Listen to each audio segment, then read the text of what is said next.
Prénom Bilal, nom Zazaï, je suis afghan. Je m'appelle Ahmed Daoud, je suis soudanais. Je m'appelle Al-Aswad, je suis Libye. Ils sont arrivés en automne dernier de Calais ou de régions parisiennes, avec pour tout bagage leur histoire, des récits de vie chaotiques, des voyages jusqu'en France faits de fuites, de violences et de chacun pour soi.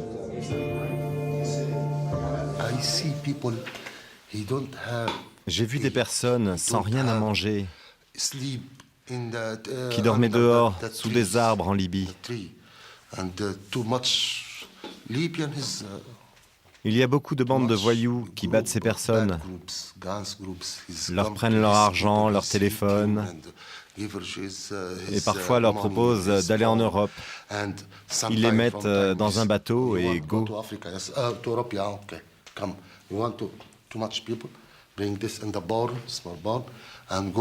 Je m'appelle Amin Jamal, je suis éthiopien, j'habite à Sambousser. Traverser la Méditerranée et se retrouver ici, en cours de français, c'est le début d'une autre histoire, celle d'une tentative d'intégration, apprendre les mots pour mieux parler de ces mots. Migrants hier, ils sont aujourd'hui demandeurs d'asile. Je m'appelle Saleh, je suis soudanais, j'habite Sambozir. Au centre d'accueil et d'orientation de Saint-Beauzire, Saleh, Hussein, Fazal et les autres sont isolés dans ce lieu en race campagne, à 11 km de Brioude, mais ils ne sont pas seuls. Quelque chose, faim. Comment tu vas dire? J'ai faim. J'ai faim, très bien. J'ai faim. Voilà, j'ai faim. Michel Coste enseigne l'italien au lycée Lafayette de Brioude. Ici, ce sera la langue française aidée de l'anglais et de Marie. Moi, ce qui me frappe et ce qui me fait du bien, c'est de voir que malgré toutes les choses qu'ils ont pu vivre, malgré tous les malheurs qu'ils ont pu vivre, ils gardent une bonne humeur, ils gardent une joie de vivre. Et voilà, c'est cet espoir qu'il y a toujours, en fait, au fond d'eux qui est beau.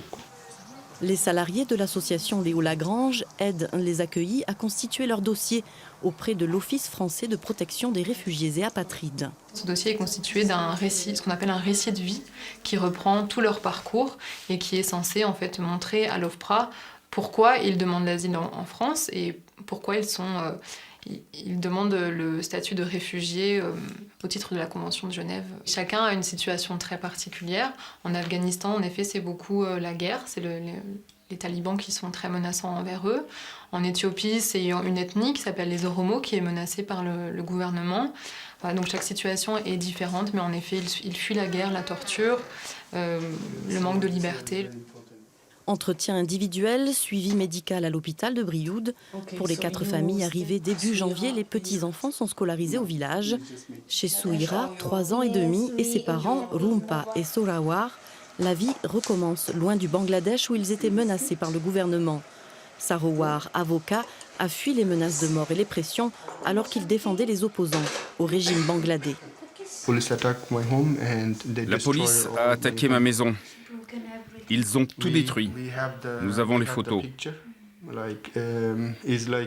Quand la police veut éliminer quelqu'un, ils s'y prennent ainsi. Alors ma famille et moi, pour assurer notre sécurité, on a décidé de quitter le Bangladesh pour toujours. Passés par l'Angleterre, puis l'Italie, c'est en France finalement qu'ils espèrent leur attestation de demandeur d'asile, valable 3 mois, puis leur statut de réfugié, soit sous protection subsidiaire pour 1 an, soit pour 10 ans.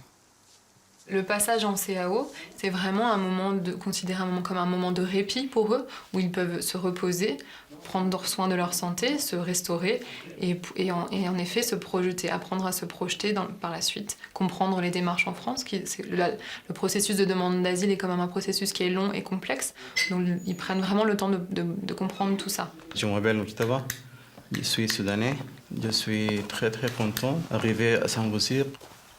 Moktaba était pharmacien dans son pays. Il voulait améliorer sa vie, celle de sa femme et de ses 3 enfants, et partir travailler en Israël. Mais il fut arrêté puis emprisonné au Soudan pour trahison. Ils m'ont puni violemment. Des jours terribles en prison.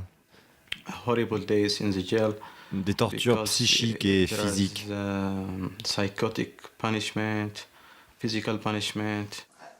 Après ces sévices, Moctaba a pris la fuite. Le Soudan, à la Libye, je voyageais en pick-up. Et après, de Libye à l'Italie, je traversais la mer en bateau.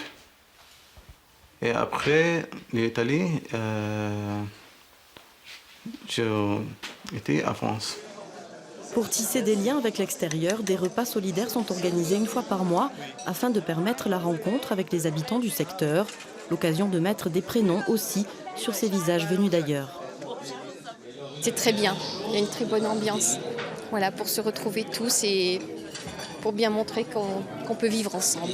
Ça crée des liens et ça permet aussi aux personnes qui sont accueillies ici de ne pas être isolées dans ce centre de vacances, mais d'avoir vraiment des contacts avec la population. On veut leur faire rencontrer des bénévoles qui sont des hommes et des femmes du territoire, qui leur font connaître des choses, qui peuvent parler avec eux et qui favorisent le lien, et qui leur font comprendre que c'est aussi important de parler français pour s'intégrer en France, et puis d'avoir les coutumes françaises, en tous les cas occidentales, ici. Parmi les 52 demandeurs d'asile, 29 attendent la décision pour rester sur le territoire.